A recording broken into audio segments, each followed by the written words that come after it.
Bună ziua, mă numesc Dumitraș Andrean, sunt din raionul Soroca, satul Rublenița. Avem un business cu un ciclu închis, avem terenuri ecologice, fermă de bovine, de producere de carne și de lapte și o mini producere a plăcintelor. Totul a început de la o pasiune. De mic am fost pasionat de animale, pământ, agricultură, de tot ce ține de domeniul rural. Și preponderent am dezvoltat această pasiune într-o afacere de succes, unde ca să ai succes trebuie să faci ceea ce cu adevărat îți place, să te dedici mai mult de 100%. Producem lapte, producem carne de bovină, producem produse din panificație și cereale ecologice. În agricultura ecologică noi producem o gamă largă de cereale. Producem soia, mazăre, grâu spelta, floarea soarelui, boboase, porumb, multe le producem. Respectăm un asolament corect.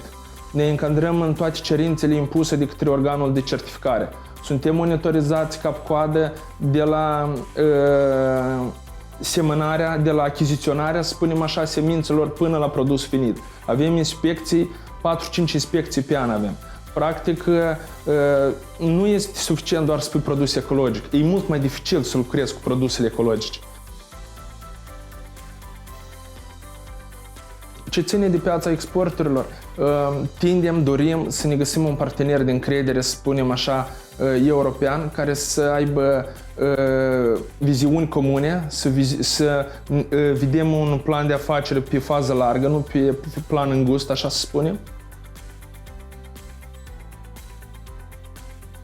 Până a începe acel produs, din oricare sector să fie, trebuie în primul rând să-și identifice clienții. Nu este greu a face fermă, nu este greu a produce lapte, a crește, a întreține. Este greu ca tu să-ți ai consumatorul îndată. Deci, peste 5 ani vedem mica noastră companie, o vedem într-o pondere mult mai ridicată, mult mai înaltă. Vedem să diversificăm afacerea mult mai larg.